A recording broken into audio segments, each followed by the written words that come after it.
नमस्कार, माझ्या चॅनलवर तुमच्या सगळ्यांचं मनपूर्वक स्वागत। आज आपण बघणार आहोत धाबा स्टाईल दुधाची शेवभाजी। बऱ्याचदा काय होतं, दूध वेगळं आणि भाजी वेगळी असं होतं, तर या व्हिडिओमध्ये मी तुम्हाला अशी काही ट्रिक्स सांगणार आहे जेणेकरून आपली भाजी एकदम धाबा स्टाईल होईल आणि भाजी सुद्धा एकदम चवदार होईल।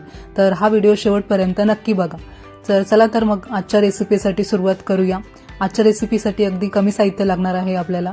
इथे मी लसणी शेव घेतलेली आहे। तुम्ही कोणत्याही प्रकारची शेव घेऊ शकता, फक्त ती थोडीशी जाड शेव पाहिजे। आणि नंतर मग इथे मी 2 मोठे कांदे आणि लसूण असा घेतलेला आहे आणि 1 कप दूध घेतलेला आहे। आता हे कांदा मी आणि लसूण हँड मिक्सरमध्ये बारीक करून घेणार आहे व्यवस्थित। एकदम बारीक चिरला कांदा तर व्यवस्थित छान भाजी होते, त्यामुळे असं हँड मिक्सरमध्ये मी व्यवस्थित तो बारीक करून घेणार आहे। रेसिपीला सुरुवात करण्याआधी मी तुम्हाला सगळ्यांना एक रिक्वेस्ट करते, जे कोणी माझ्या चॅनलवर नवीन असतील त्यांनी प्लीज माझ्या चॅनलला सबस्क्राईब करा आणि शेजारीच बेल आयकॉनचं बटन असेल तर तेही प्रेस करा, जेणेकरून माझ्या नवीन व्हिडिओचे नोटिफिकेशन तुम्हाला मिळत जातील। आता इथे मी कढईत जिरे मोहरीची फोडणी करून घेतलेली आहे आणि जो कांदा आणि लसूण बारीक केला होता तो आता मी व्यवस्थित परतवून घेणार आहे। कमी गॅसवरच आपल्याला कांदा व्यवस्थित लाल होईपर्यंत परतवायचा आहे। आता इथे कांदा परतवून झाला आहे, त्यानंतर मग मी लाल तिखट, 1 चमचा गरम मसाला, हळद आणि हिंग असं काढून घेतलं होतं, ते मी आता त्या कांदा परतल्यानंतर त्यामध्ये टाकणार आहे आणि कमीच गॅस ठेवणार आहे, म्हणजे जी लाल तिखट वगैरे आपण टाकता ते जळत नाही ती फोडणी। आणि व्यवस्थित मग ते मिक्स करून नंतर 1-2 मिनिट आपल्याला ते पण परतवायचं आहे आणि नंतर मग आपल्याला यात पाणी टाकायचं आहे। पाणी यासाठी आधी आपण टाकणार आहोत का व्यवस्थित तो कांदा त्यात शिजला जातो, म्हणून आधी पाणी टाकून आपल्याला तो जो कांदा आहे तो व्यवस्थित शिजवून घ्यायचा आहे आणि मग नंतर उकळी आली की मग आपल्याला दूध टाकायचं आहे।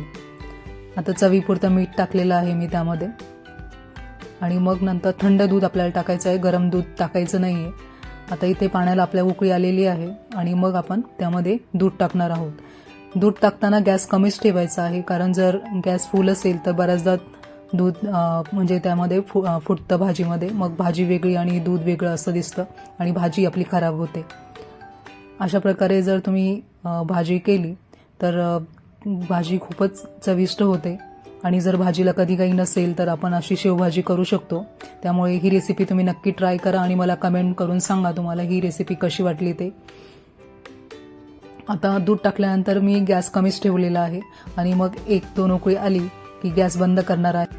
आता इथे एकीकडे मी बाजूला फोडणी करून घेणार आहे। कसुरी मेथी आणि चाट मसाल्याची मी फोडणी करत आहे।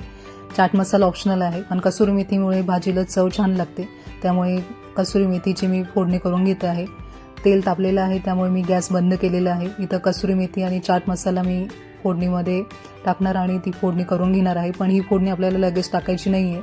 जेव्हा आपण भाजी गार्निश करतो तेव्हा आपल्याला ती फोडणी त्यामध्ये टाकायची आहे।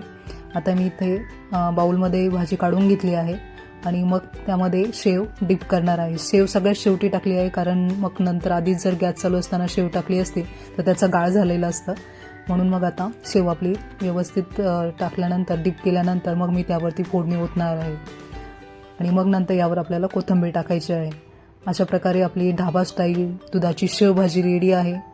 त्यामुळे हा व्हिडिओ तुम्हाला कसा वाटला ते मला कमेंट करून नक्की सांगा आणि व्हिडिओ आवडला असेल तर 1 लाईक नक्कीच करा। चला तर मग भेटूया अशाच नवीन रेसिपीमध्ये। तोपर्यंत मस्त खा आणि स्वस्त राहा। थँक्यू।